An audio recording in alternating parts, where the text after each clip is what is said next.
You heard the big announcement on Bridge City News that Alberta NDP leader Rachel Notley will be stepping down after almost a decade at the helm of the party.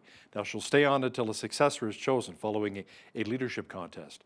To chat about this in more detail and about Notley stepping down is our legislative reporter and the Alberta correspondent with the National Post, Tyler Dawson, who joins us once again from Edmonton.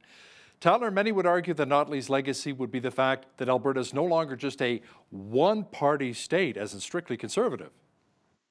I think that's definitely true. At the time that she became the leader of the New Democrats in 2014, the debate was, how conservative do you want your government to be? Do you want the progressive conservatives or the Wild Rose? The Liberals were still around, the Alberta Party was still around, but the NDP at that time had only 4 seats in the legislature. Now it's 38. So, we're talking a very significant expansion of the power that party has in the province in the past decade under Notley's leadership. When she resigned yesterday, she had this quip right off the top. She said, if I looked at the United States with Donald Trump and Joe Biden, I'd maybe have 20 more years left in my political career. But she sort of decided that for the good of the party, it's maybe time for her to step down, for other people to take over the helm, to sort of take the party in whatever direction they might want. And it was a funny press conference. It was an emotional press conference. She got quite choked up talking about her father and her mother, both of whom are dead now, and how they'd sort of influenced her perspective on public service and politics over her life. So it's funny. It feels like it'll be a very different world when she's gone. She's been such a fixture for so long. The other part is she's outlasted how many progressive conservative and UCP leaders? She's been a real fixture for a long time. But Tyler, do you think the fact that she lost the last 2 elections was a large determining factor in her making the decision to step down as party leader? Well, I think that it suggests that maybe she's hit a bit of a ceiling on what she can achieve or what she feels she can achieve. And she is also saddled with her 4 years in government. Those were not good years for Alberta. I think people certainly differ in their views on to what extent that's her fault versus just the way the world works. But she does have that sort of record, that legacy. She can be attacked on the carbon tax. She can be attacked on the farm bill. She does have some of those sort of weights around her, and a new leader might not have that. It is unusual that she stuck around after 2 election losses. Most leaders are sort of out the door after that. You look at the federal Conservatives who churned through 2 leaders before they got to Poilievre in the past few years here. So, it is unusual that she stuck around more than anything, I think. And whether her leaving will put the NDP in a better electoral position, that is very much hard to say, I think. We've heard names like David Shepherd, Kathleen Ganley, Sarah Hoffman, even Shanna Phillips here in Lethbridge as potential successors. What are you hearing? Well, it's really just sort of rumor and chatter at this point. The questions that I've got from people are sort of, who do you think's going to run? Who do you think's going to be, a good bet for leader? Because Notley leaves behind very, very large shoes to fill. The thing that I should have said right off the top that I didn't is that she essentially united the left in Alberta in the way that Jason Kenney united the right in Alberta. She just did it without, sort of the blue truck and the controversy. The Alberta Party and the Alberta Liberals are basically no more. Their voters have been folded into the NDP. So whoever comes along is going to be in a position where not only are they taking over a party that's riding a little bit high, but they also have this sort of center to left coalition. It's not all just sort of left-wing university activists from downtown Edmonton. You also have people who are traditionally more centrist with the Alberta Party who are under that tent. So it's going to be a challenge for whoever takes over. And of the people that you mentioned, the only person who seems to have really obviously telegraphed that they're going to be doing it as Kathleen Ganley. She had a video that she posted to X, formerly Twitter, last week that was sort of like, I'm Kathleen Ganley, this is what I stand for, this is who I am, so on and so forth. It was basically as close as you could possibly get to announcing that you were going to run for the leadership, except that she didn't do it. So it's a bit of an open question right now. There's lots of other questions about, when's the race going to happen? What's it going to look like? What are the rules? All that kind of stuff. Because it's actually, it's been more than 10 years since the NDP has done one. So there's some logistics to sort out in addition to what sort of the cast of characters is going to look like. So how much different do you think this party will actually look like not having Rachel Notley at the helm? Well, it's a really good question because it's almost, I find it anyways, almost impossible to imagine the party without her as leader. And she brought sort of I think a sensibility. Well, take a look at the federal New Democrats versus the Alberta New Democrats is, I think, a really good example. You have Jagmeet Singh federally, sort of a flashy leader, a sort of Toronto leader, and a fairly left-wing sort of policy manual. And then you look at the Alberta New Democrats and Rachel Notley, born and raised in Fairview, had a career as a lawyer beforehand, which Jagmeet Singh did as well, actually. But and she's sort of a normal person, not a lifelong politician. She has hobbies and dogs and all those kinds of things, right?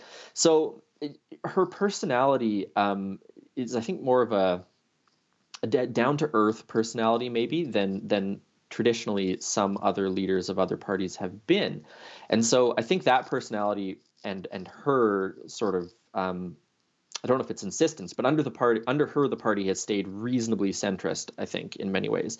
And so there is the possibility that whoever comes in next is going to bring in a different set of priorities and a different sort of panache to the job. And that could be a good thing for building the party's strengths in parts of the province, but it also, I think, maybe runs a little bit of a risk of alienating some of the more centrist voters, maybe some of the skeptical UCP voters that voted New Democrat in the last election.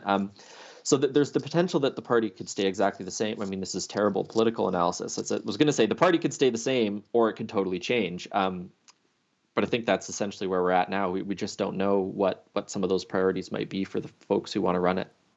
Tyler, we all received the emergency alert last Saturday that our electricity grid was at capacity.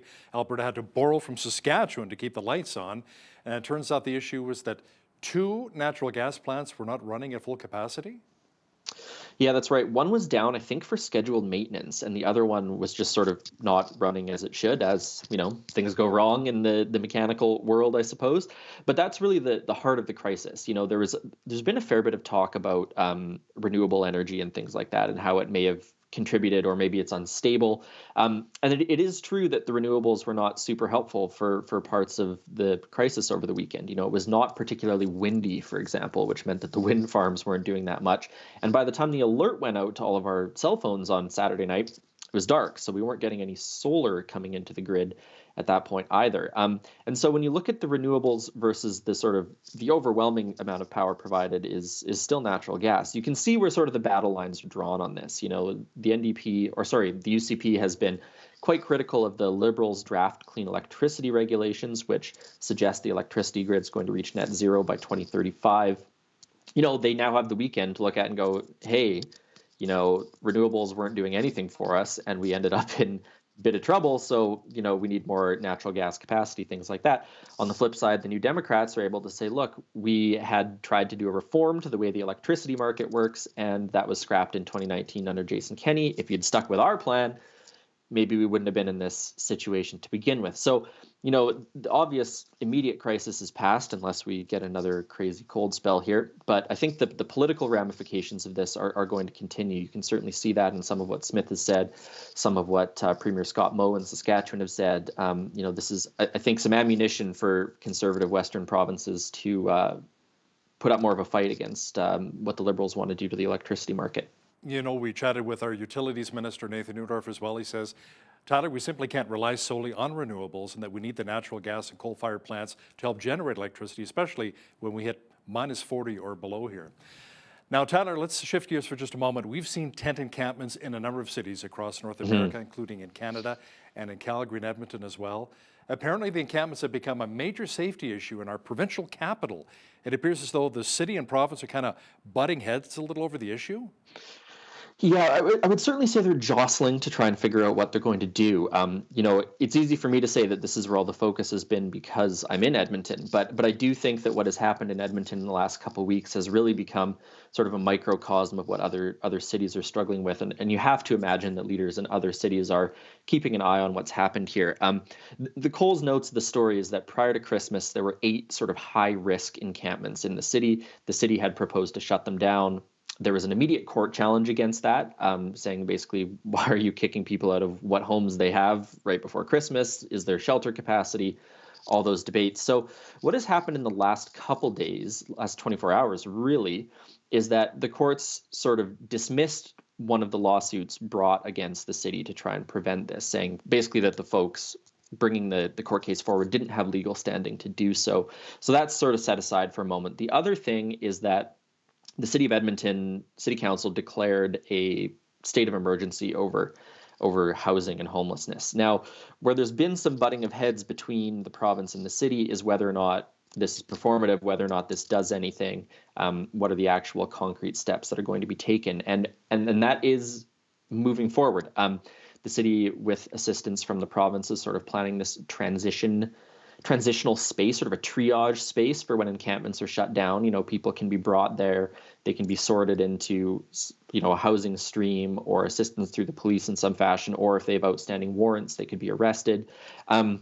So there, you know, there's both the rhetoric of disagreement, I guess, between the city and the province, but also some cooperation on some potential sort of short to medium term solutions to try and get people off the streets. Whether or not any of that's going to work, you know, I think we'll have to wait and see there, unfortunately. Civil servants in Ontario analyzed Alberta's independent report on withdrawing from the Canada Pension Plan. Now, the UCP concluded we would receive around $334 billion, or about 53% of the pot, Tyler. Now, that's been a highly contentious number, and we're still waiting, on the Chief Actuary of Canada to make its determination? Yeah, so when Alberta made this announcement back, and I think it was September, it was just sort of this astonishing number. It was, oh my goodness, how can a province with, I think we're about 14% of the Canadian population, walk away with 53% of the pension fund? And other premiers sort of felt that way as well. They went, oh my goodness, this is not going to be good for us. So there have been some meetings between provincial finance ministers and Chrystia Freeland, the federal finance minister, about this. The Chief Actuary of Canada is doing its own math. We don't really have a timeline or a sense of what that number might be yet, but that, I think, will be sort of the starting point of the debate, let's say, of the negotiations on what Alberta's portion of the pie might look like. But in Ontario, the civil service went and analyzed the report that was done for Alberta by LifeWorks, and came up with its own sort of analysis of it. And it basically said that the report made some errors.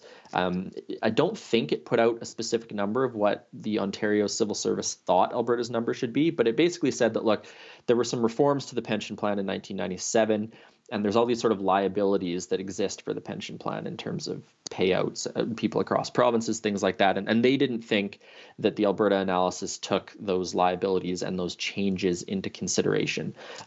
So certainly we're going to hear more about this. This is not going away anytime soon, whether that's in the numbers debate, whether that's the NDP really ramping up its campaign about Alberta withdrawing from the CPP. This is going to be an issue in 2024, one that we certainly did not leave behind in the new year. The price of oil may be a little bit lower right now, but our province is pumping record amounts of liquid gold out of the ground, Tyler. Kind of reminded of the Beverly Hillbillies there. Liquid gold, Texas tea. Now, the Alberta Energy Regulator says Alberta is producing around, 4.2 million barrels a day. Why are we seeing such a huge production increase? Yeah, and the answer to that is basically that the Trans Mountain expansion is supposed to come online at some point this quarter. You know, this has been a long-running issue. I mean, it's probably been an issue almost as long as Rachel Notley was leader of the NDP. What was going to happen with that pipeline? Was it ever going to come online? And it does seem that is just on the horizon. So oil producers are really sort of preparing for that. You know, we look back to a few years ago when there was these huge backlogs. Production was very high, but they simply couldn't get barrels of oil to market. So there was talk about buying rail cars and things like that. We're in I think, a very different world now where it looks like this pipeline is finally coming online. Looks like there's going to be space to move that product. And so they're preparing for it. It seems to be the sort of simplest answer to it. And we'll see what that translates into in terms of royalty revenue and things like that for the province once budget making season comes around. By the way, I'm reminded it was black gold and Texas tea. There you go.